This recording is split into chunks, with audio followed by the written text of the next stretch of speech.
한정아는 버스 정류장에서 손목시계를 확인했다. 오전 9시 30분. 약속 시간보다 20분이나 일렀다. 그녀는 늘 이랬다. 누군가를 기다리게 하느니 차라리 자신이 먼저 와서 기다리는 편이 마음 편했다. 59세. 남들은 이제 슬슬 은퇴를 준비할 나이라지만 정아에게 은퇴란 사치였다. 남편이 세상을 떠난 뒤 그녀는 작은 출판사를 전전하며 교정 일을 해왔다. 오탈자를 찾아내고 문장을 다듬고 누군가의 글을 뒤에서 받쳐주는 일. 그 일이 싫지 않았다. 눈에 띄지 않아도 되고 누구와도 깊이 엮이지 않아도 되니까. 그런 그녀에게 이번 일은 조금 달랐다. 은퇴한 건축가의 개인 서재를 정리하는 일. 중개인은 책이 많고 조용한 분이라 잘 맞으실 것 같다고 했다. 정아는 묻지 않았다. 조용한 사람이라면 오히려 좋았다. 대문 앞에 섰을 때 그녀는 잠시 숨을 고르고 초인종을 눌렀다. 문이 열리고 키 큰 남자가 나타났다. 이도현, 65세. 회색 머리가 단정하게 빗겨져 있었고 얼굴엔 특별한 표정이 없었다. 한정아 씨시죠? 들어오세요. 목소리는 낮고 차분했다. 정아는 고개를 숙이고 그를 따라 집 안으로 들어섰다. 현관을 지나자 넓은 거실이 펼쳐졌다. 그러나 가구는 최소한이었고 벽엔 아무것도 걸려있지 않았다. 집은 넓었지만 텅 비어 있었다. 마치 사람이 사는 곳이 아니라 사람이 머무는 곳 같았다. 서재는 이쪽입니다. 도연은 복도 끝 방문을 열었다. 그 안은 달랐다. 천장까지 닿는 책장, 쌓인 도면들, 낡은 의자와 책상. 먼지가 가득했지만 어딘가 살아있는 공간이었다. 정리가 필요합니다. 책은 종류별로 나누고 도면은 연도순으로 정리해 주세요. 버릴 건 제가 따로 표시하겠습니다. 그는 짧고 명확하게 말했다. 정아는 고개를 끄덕였다. 그럼 시작하겠습니다. 도연은 방을 나갔다. 정아는 홀로 남겨진 서재를 둘러보았다. 조용했다. 너무 조용했다. 그녀는 창문을 열고 장갑을 끼고 첫 번째 책을 집어들었다. 그렇게 한정아의 새로운 일상이 시작되었다. 그녀는 아직 몰랐다. 이 조용한 집이, 이 과묵한 남자가 그녀의 단단했던 규칙들을 하나씩 허물게 될 거라는 걸. 일주일이 지났다. 한정아는 매일 아침 9시 50분에 도착해 오후 5시에 집을 나섰다. 점심시간은 정확히 1시간. 그녀는 가져온 도시락을 서재 한쪽 책상에서 혼자 먹었다. 이도연은 한 번도 함께 먹자고 하지 않았다. 그는 말이 없었다. 아침 인사도 왔습니다. 내로 끝났고 필요한 지시는 모두 메모로 남겼다. 노란 포스트잇에 단정한 글씨로 적힌 문장들. 이 책들은 기증 예정, 1990년대 도면은 별도 보관, 창문은 오후에만 여세요. 정아는 그게 편했다. 말을 주고받으면 관계가 생기고 관계가 생기면 정이 들고 정이 들면 언젠가 아파진다. 그녀는 그걸 너무 잘 알았다. 어느 날 오후 정아가 높은 책장 위를 정리하다 사다리에서 발을 헛디뎠다. 휘청 하는 순간 누군가 그녀의 팔을 잡았다. 조심하세요. 도연이었다. 그는 아무 말 없이 들어와 있었다. 정아는 황급히 사다리에서 내려왔다. 죄송합니다. 조심하겠습니다. 괜찮습니다. 다치지 않으셨으면 됐습니다. 그는 그렇게 말하고 다시 나갔다. 정아는 가슴을 쓸어내렸다. 그런데 이상했다. 두근거림이 쉽게 가라앉지 않았다. 놀란 탓이라고 그녀는 스스로에게 말했다. 사흘 뒤 정아는 오래된 건축 잡지를 정리하다 그의 이름을 발견했다. 이도현, 새로운 공간의 철학을 묻다. 젊은 시절 사진 속 그는 지금보다 훨씬 밝은 표정을 하고 있었다. 정아는 재빨리 잡지를 덮었다. 알고 싶지 않았다. 이 사람의 과거도 이야기도. 하지만 서재는 말을 걸어왔다. 낡은 액자 속 가족 사진.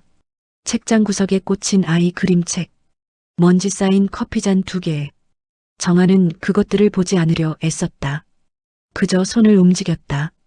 분류하고 정리하고 먼지를 털어냈다. 어느 날 저녁 퇴근 시간이 다 되어 정아가 가방을 챙기는데 도연이 문을 열고 들어왔다. 한정아 씨, 네. 내일은 오지 않으셔도 됩니다. 제가 외출이 있어서. 알겠습니다. 정아는 고개를 숙이고 나왔다. 현관을 나서는데 뒤에서 그의 목소리가 들렸다. 수고하셨습니다. 정아는 멈칫했지만 돌아보지 않았다. 감사합니다. 한마디만 남기고 서둘러 걸음을 옮겼다. 집으로 돌아가는 버스 안에서 정아는 창밖을 바라보며 생각했다. 이 일은 석 달만 하기로 했다. 그러면 충분하다. 그 집도 그 사람도 다시는 볼 일 없을 것이다. 그런데 왜일까? 가슴 한편이 불편했다. 정아는 남편의 사진이 든 지갑을 꺼내 들여다보았다. 여보, 미안해. 그녀는 작게 중얼거렸다. 무엇이 미안한지는 스스로도 정확히 알 수 없었다. 다만 확실한 건 이 조용한 거리가 점점 좁아지고 있다는 것. 그리고 그녀는 그게 두렵다기보다 죄스러웠다. 그날은 유난히 습했다. 장마가 시작되기 직전에 공기가 무겁게 가라앉은 오후였다. 한정아는 1980년대 도면들을 연도순으로 정리하고 있었다. 누렇게 바랜 종이들은 조심스럽게 다뤄도 쉽게 부스러졌다. 1982년, 1983년, 1985년. 정아는 중얼거리며 도면을 펼쳤다. 성북동 주택. 섬세한 선들로 그려진 설계도였다. 2층 구조, 작은 정원, 남양 거실. 그녀는 무심코 도면을 책상 위로 옮기려다 구겨진 모서리가 책에 걸리는 걸 느꼈다. 찢어지는 소리가 났다. 아! 정아의 얼굴이 하얗게 질렸다. 도면 한쪽 모서리가 손바닥만 하게 찢어져 나갔다. 그녀는 황급히 찢어진 부분을 주워들었지만 이미 늦었다. 손이 떨렸다. 어떡하지? 그녀는 테이프를 찾으려 했지만 도면은 너무 오래되어 테이프를 붙이면 오히려 더 손상될 것 같았다. 정아는 그대로 주저앉았다. 가슴이 두근거렸다. 이제 뭐라고 말해야 하지? 변명을 해야 하나? 아니면 사과부터? 그때 문이 열렸다. 한정아 씨, 차 한 잔. 도연이 쟁반을 들고 들어오다 멈춰섰다. 정아는 찢어진 도면을 두 손으로 감싸 쥔 채 고개를 들지 못했다. 죄송합니다. 제가 조심했어야 했는데. 목소리가 떨렸다. 도연은 천천히 다가와 쟁반을 책상에 내려놓고 정아의 손에 든 도면을 들여다보았다. 성북동 주택. 그는 조용히 말했다. 정아는 더 고개를 숙였다. 정말 죄송합니다. 제가 배상? 괜찮습니다. 도연의 목소리는 평온했다. 정아는 고개를 들었다. 그는 찢어진 도면을 받아들고 창가로 걸어가 빛에 비춰보았다. 이건 이미 끝난 설계입니다. 네. 1983년에 완공됐어요. 집주인은 5년 전에 이사 갔고 지금은 다른 사람이 살고 있죠. 도면은 그냥 기록일 뿐입니다. 도연은 찢어진 도면을 책상 위에 내려놓으며 희미하게 웃었다. 설계는 완성되는 순간 건축가의 손을 떠납니다. 사람들이 그 안에서 살고 변화시키고 때로는 허물어버리죠. 그게 자연스러운 겁니다. 정아는 그를 물끄러미 바라보았다.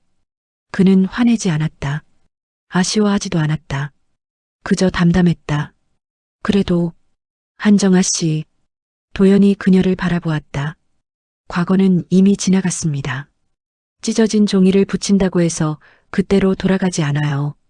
중요한 건 지금 여기 남은 것들을 잘 정리하는 거죠. 정아는 아무 말도 하지 못했다. 그는 과거를 붙잡지 않는 사람이었다. 끝난 것을 끝난 것으로 받아들이는 사람. 그 모습이 낯설었다.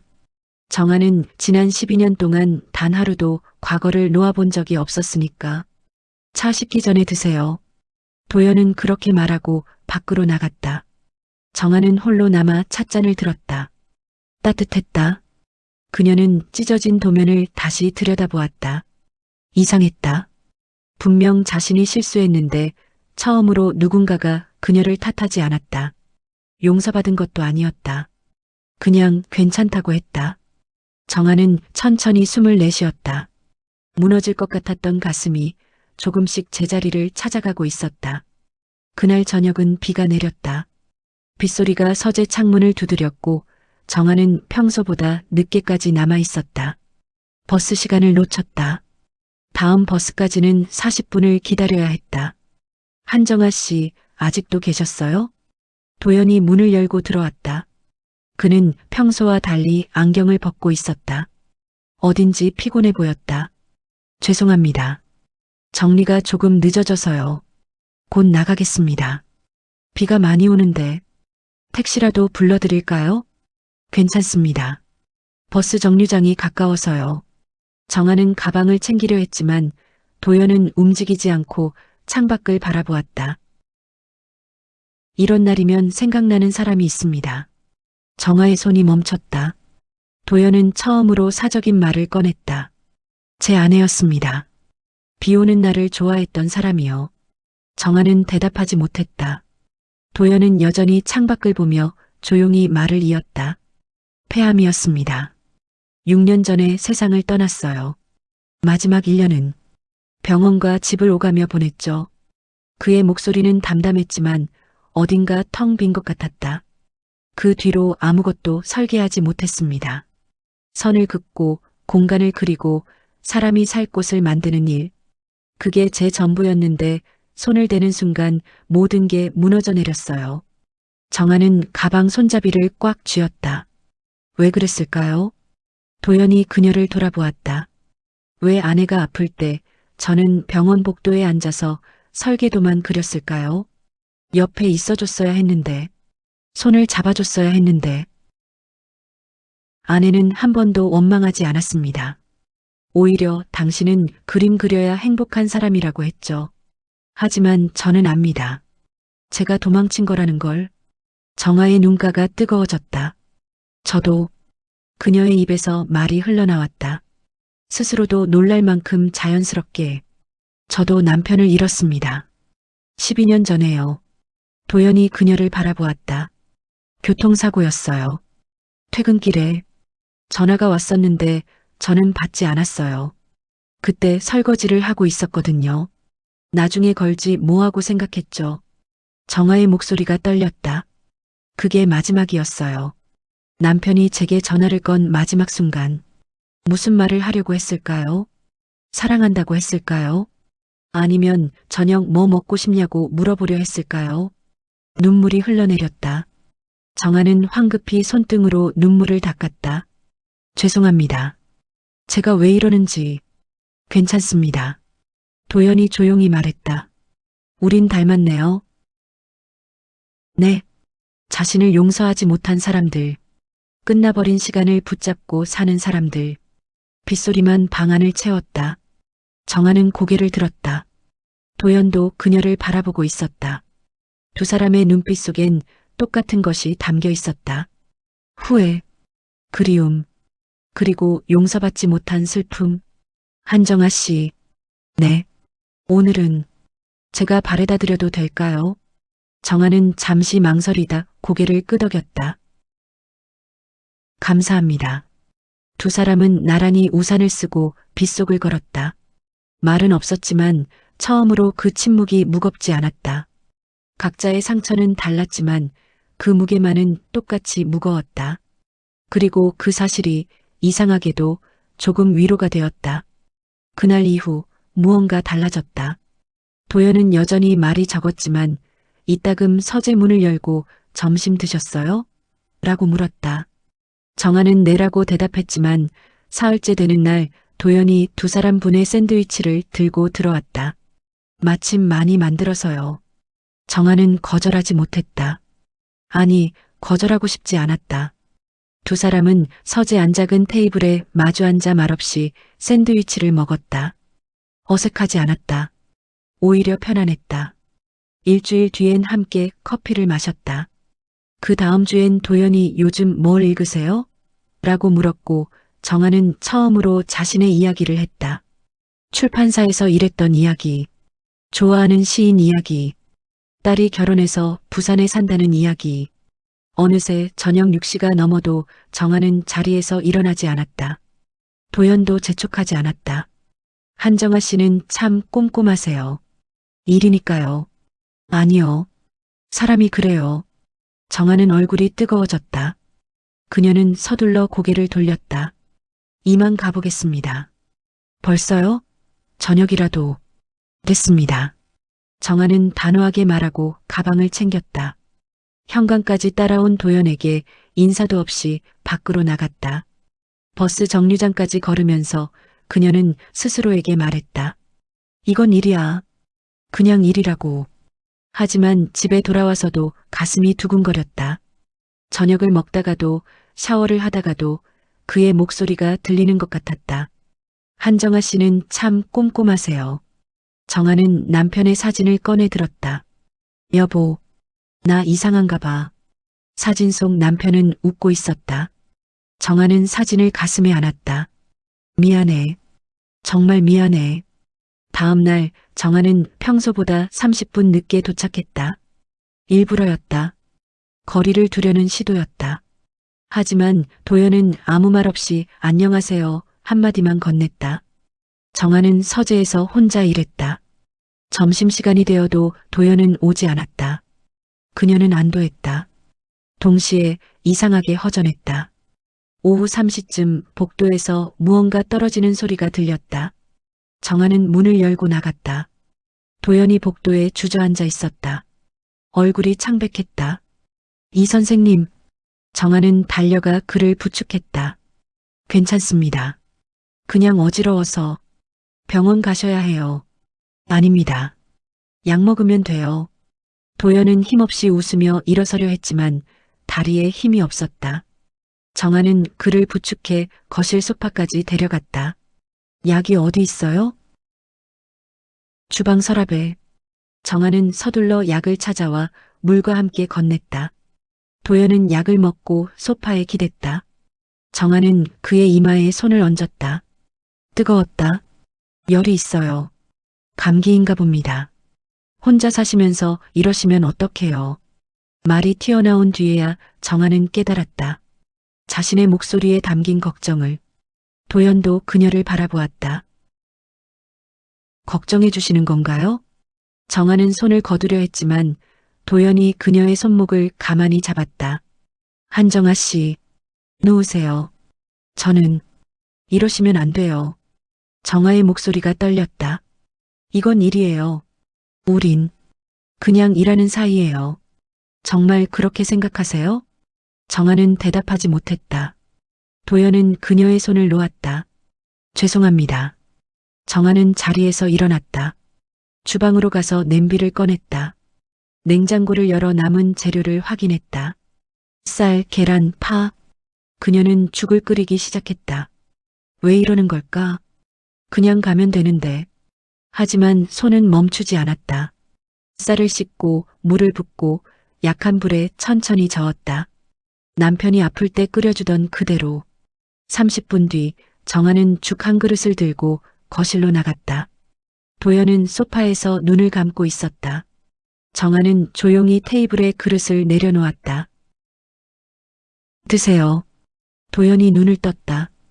그는 죽을 보고 정아를 보고 천천히 일어나 앉았다. 감사합니다.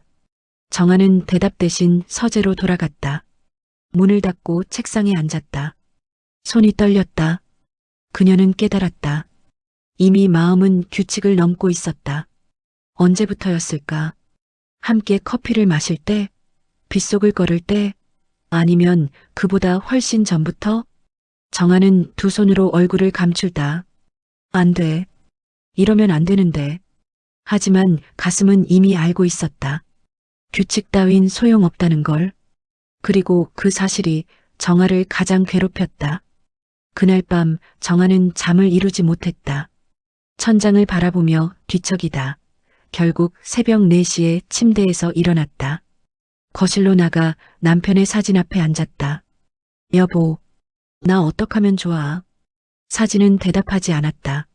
정아는 사진 속 남편의 얼굴을 오래 들여다보았다. 웃고 있는 얼굴. 하지만 어느 순간부터 그 얼굴이 희미해지고 있었다. 목소리도 손의 온기도 조금씩 기억에서 멀어지고 있었다. 그게 더 무서웠다. 미안해. 정말 미안해. 정아는 결심했다. 이 일을 그만두겠다고. 다음 날 아침 그녀는 평소보다 일찍 도연의 집에 도착했다. 초인종을 누르자 도연이 문을 열었다. 어제보다 안색이 나아 보였다. 어제는 감사했습니다. 괜찮으세요? 네. 덕분에 많이 좋아졌습니다. 도연이 미소 지었다.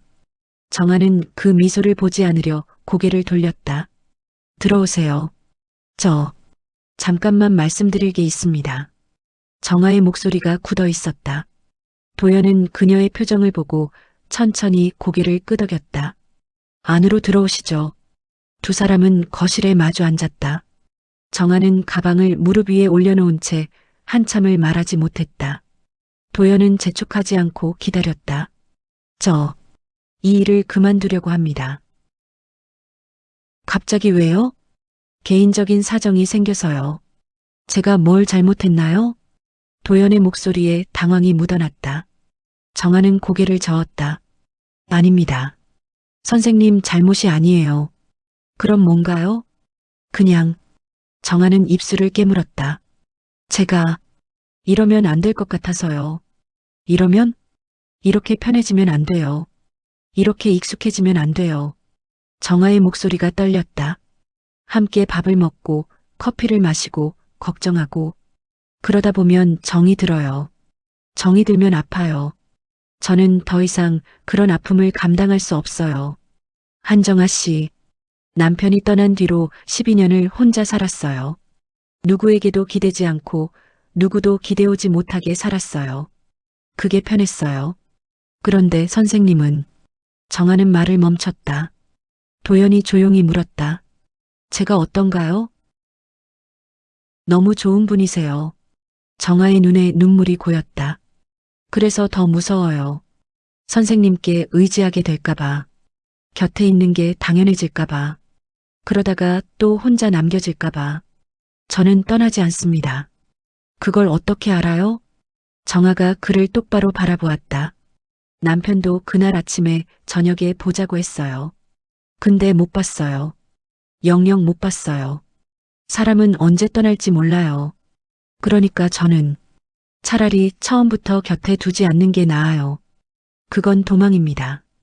도연의 목소리가 단호했다. 사랑하는 사람을 잃는 게 두려워서 아예 사랑하지 않으려는 건 살아있는 게 아니에요. 저는 그럴 자격이 없어요. 무슨 자격이요? 다시 행복해질 자격이요. 정아의 목소리가 높아졌다. 남편은 혼자 떠났어요. 마지막 전화도 받지 못했어요. 그런데 제가 어떻게 다른 사람 옆에서 웃을 수 있어요? 어떻게 행복할 수 있어요? 눈물이 흘러내렸다. 저는 안 돼요. 그럴 자격이 없어요. 도연은 한참 그녀를 바라보았다. 그리고 천천히 입을 열었다. 알겠습니다. 정아는 고개를 들었다. 억지로 붙잡지 않겠습니다. 한정아 씨가 그렇게 힘들다면 제가 더 이상 붙들 수 없겠죠. 도연은 자리에서 일어났다. 하지만 한 가지만 말씀드리겠습니다. 당신 남편분은 당신이 불행하길 바라지 않으셨을 겁니다. 전화를 못 받았다고 평생 자책하며 살기를 바라지도 않으셨을 거예요. 정아는 입술을 깨물었다. 사람은 사랑했던 사람이 행복하길 바랍니다. 살아있는 사람이 웃으며 살아가길 바라죠. 그게 사랑이니까요. 도연은 창밖을 바라보았다. 제 아내도 그랬습니다. 마지막 순간까지 당신은 다시 그림 그려야 한다고 했어요. 나 때문에 멈추지 말라고 했죠. 하지만 저는 6년 동안 그러지 못했어요. 그가 정아를 돌아보았다. 한정아 씨를 만나고 나서야 조금씩 다시 선을 그을 수 있을 것 같았습니다. 당신 덕분에 다시 살아갈 용기가 생겼어요. 선생님, 하지만 당신이 떠나야겠다면 저는 기다리겠습니다. 정아는 눈물로 얼룩진 얼굴로 그를 바라보았다. 언제까지요? 당신이 스스로를 용서할 수 있을 때까지. 도연은 부드럽게 미소 지었다. 언제가 될지 모르겠지만 저는 여기 있을 겁니다. 이 집에서, 이 서재에서. 그러니 준비가 되면 언제든 돌아와 주세요. 정아는 더 이상 말할 수 없었다. 그녀는 가방을 들고 일어났다. 도연은 현관까지 따라왔다. 그동안 수고 많으셨습니다. 정아는 고개를 숙인 채 문을 나섰다. 뒤돌아보고 싶었지만 그러면 안 될 것 같았다. 집으로 가는 버스 안에서 정아는 창밖을 바라보며 울었다. 떠나는 건 그녀였는데 왜 이렇게 아픈 걸까? 사랑이 두려운 게 아니었다. 다시 행복해지는 것이, 살아있다는 것이, 그게 두려웠다. 한 달이 지났다. 정아는 다시 작은 출판사를 전전하며 교정일을 했다. 오탈자를 찾아내고 문장을 다듬고 조용히 자신의 자리를 지켰다. 예전과 똑같은 삶이었다. 하지만 뭔가 달랐다. 커피를 마실 때마다 도연과 마주 앉았던 서재가 떠올랐다. 비가 오면 함께 우산을 쓰고 걸었던 그날 저녁이 생각났다. 퇴근길 버스 안에서도 저녁을 먹을 때도 그의 목소리가 들리는 것만 같았다. 당신이 스스로를 용서할 수 있을 때까지. 정아는 남편의 사진 앞에 앉아 말을 걸었다. 여보, 나 이상해. 자꾸 그 사람 생각이 나. 이러면 안 되는데. 어느 날 저녁 부산에 사는 딸 수진에게서 전화가 왔다. 엄마, 나 이번 주말에 올라갈게. 오래간만에 같이 밥 먹자. 그래, 조심히 와. 주말 딸은 정아가 좋아하는 식당을 예약해 두었다. 두 사람은 오랜만에 마주 앉아 식사를 했다. 수지는 이야기를 나누다가 문득 물었다. 엄마, 요즘 표정이 이상해. 무슨 소리야? 슬퍼 보여. 예전이랑 다르게. 정아는 잠시 망설이다가 처음으로 딸에게 이도연 이야기를 꺼냈다. 서재 정리일을 했던 것, 함께 차를 마셨던 것, 그리고 자신이 도망쳐 나온 것. 수지는 한참 듣고 있다가 조용히 물었다. 엄마, 그 사람 좋아하는 거 아니야? 좋아하는 거 맞네. 엄마 얼굴에 다 쓰여 있어. 정아는 고개를 저었다. 안 돼. 나는 아빠를. 엄마. 수진이 정아의 손을 잡았다. 아빠 돌아가신 지 12년 됐어. 나도 처음엔 엄마가 평생 혼자 사는 게 맞다고 생각했어. 근데 요즘은 생각이 달라졌어. 수진아, 엄마는 아직 살아있잖아. 아빠는 엄마가 불행하게 살기를 바라지 않았을 거야. 엄마도 알잖아. 정아의 눈에 눈물이 고였다. 근데 나는 아빠한테 미안해서. 엄마가 행복하면 그게 아빠한테 미안한 거야? 수진의 목소리가 단호했다. 아빠를 잊는 게 아니야. 엄마가 살아가는 거야. 엄마도 사랑받을 자격이 있어. 웃을 자격이 있다고. 하지만 엄마, 나 솔직히 말할게. 수지는 정아를 똑바로 바라보았다. 나는 엄마가 12년 동안 혼자 사는 거 보면서 너무 마음 아팠어. 명절 때마다 혼자 밥 차리고, 혼자 TV 보고, 혼자 잠드는 엄마 보면서 나도 괴로웠어. 엄마가 누군가랑 밥 먹고, 누군가랑 이야기하고, 누군가 옆에서 웃는 거. 그게 그렇게 나쁜 일이야? 정아는 눈물을 닦았다. 그 사람, 좋은 사람이었어. 너무 좋은 사람이라서 오히려 더 무서웠어. 왜? 또 잃을까봐. 수지는 한숨을 쉬었다. 엄마, 세상에 영원한 건 없어. 아빠도 그랬고, 나도 언젠가 그럴 거고, 엄마도 그렇잖아. 근데 그게 두려워서 아무것도 안 하고 살 순 없어. 지금 이 순간을 사는 게 중요한 거야. 함께 있을 수 있을 때, 함께 있는 거. 그게 사랑이잖아. 정아는 딸의 손을 꽉 잡았다. 나, 어떻게 해야 할까? 엄마가 하고 싶은 대로 해. 엄마 인생이야. 집으로 돌아온 정아는 오랜만에 남편의 사진을 꺼내 들었다. 오래 들여다보았다. 그리고 처음으로 편안한 마음으로 말을 걸었다. 여보, 나 이제 괜찮을 것 같아. 사진 속 남편은 여전히 웃고 있었다. 정아는 그 미소를 보며 깨달았다. 남편은 처음부터 그녀를 탓하지 않았다. 용서를 구해야 할 사람은 남편이 아니라 바로 자기 자신이었다. 미안했어. 그리고 고마웠어. 나 이제 살아볼게. 정아는 사진을 가슴에 안았다가 조심스럽게 제자리에 놓았다. 그리고 휴대폰을 집어들었다. 떨리는 손으로 그의 번호를 찾았다. 한 달 동안 한 번도 지우지 못했던 번호. 한참을 망설이다 정아는 통화 버튼을 눌렀다. 신호음이 울렸다. 한 번, 두 번, 세 번. 여보세요. 도연의 목소리가 들렸다. 정아는 목이 메어 한동안 말을 하지 못했다. 저예요. 한정아 씨, 제가 다시 가도 될까요? 전화 너머로 긴 침묵이 흘렀다. 그리고 도연의 목소리가 들렸다. 조금 떨리는 하지만 따뜻한 목소리. 기다리고 있었습니다. 정아는 눈물을 흘리며 웃었다. 처음으로 두려움이 아닌 용기로 선택한 길이었다. 돌아가는 길, 그리고 다시 시작하는 길. 이른 아침 정아는 도연의 집 앞에 섰다. 손에는 작은 화분이 들려 있었다. 제라늄, 남편이 좋아하던 꽃이었다. 초인종을 누르자 곧 문이 열렸다. 도연이었다. 한 달 만에 본 그는 조금 야위어 보였지만 눈빛만은 여전히 따뜻했다. 들어오세요. 네. 정아는 천천히 안으로 들어섰다. 익숙한 복도, 익숙한 거실. 하지만 이번엔 달랐다.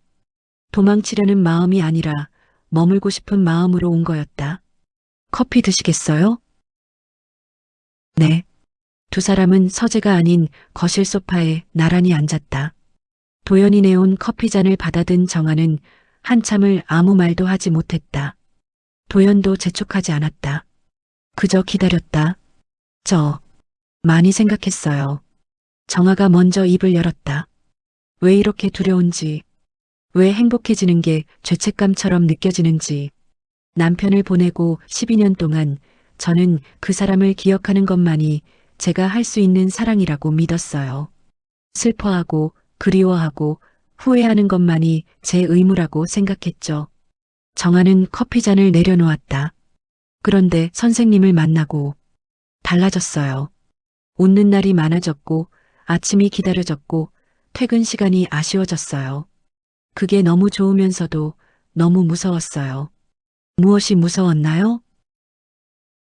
다시 잃을까봐. 그리고 그보다 더 무서웠던 건 정아는 도연을 바라보았다. 행복해지는 제 모습이었어요. 남편을 배신하는 것 같아서요. 도연은 고개를 끄덕였다. 저도 똑같았습니다. 아내를 떠나보낸 뒤 6년 동안 아무것도 하지 못했어요. 설계도를 펼쳐도 손이 떨렸고 선 하나 긋지 못했죠. 그가 창밖을 바라보았다. 아내가 없는 세상에서 뭔가를 만든다는 것. 그게 아내를 잊는 것처럼 느껴졌으니까요. 그런데 어떻게 한정아 씨를 만났으니까요. 도연이 그녀를 바라보았다. 당신이 서재를 정리하는 걸 보면서 저는 깨달았어요. 과거를 정리한다는 건 잊는 게 아니라 제자리에 놓는 거라는 걸. 정아의 눈에 눈물이 고였다. 아내는 제 과거예요. 소중하고 사랑했고 평생 기억할 사람이죠. 하지만 당신은 제 현재입니다. 도연은 조심스럽게 정아의 손을 잡았다. 한정아 씨, 저는 당신과 함께 있을 때 다시 살아있다고 느꼈어요. 다시 그림을 그리고 싶어졌고 내일이 기다려졌어요. 저도요. 정아가 떨리는 목소리로 대답했다. 선생님과 있을 때 처음으로 제가 용서받은 것 같았어요. 남편한테가 아니라 제 자신한테요. 두 사람은 한참 말없이 손을 맞잡고 있었다. 한정아 씨, 네. 우리 늦었지만 시작해도 될까요? 정아는 눈물을 닦으며 웃었다. 네. 늦었지만 아직 늦지 않았으니까요. 도연도 처음으로 환하게 웃었다. 서재 정리는 아직 끝나지 않았는데 이번엔 함께 해도 될까요? 네. 이번엔 도망가지 않을게요. 두 사람은 함께 서재로 들어갔다.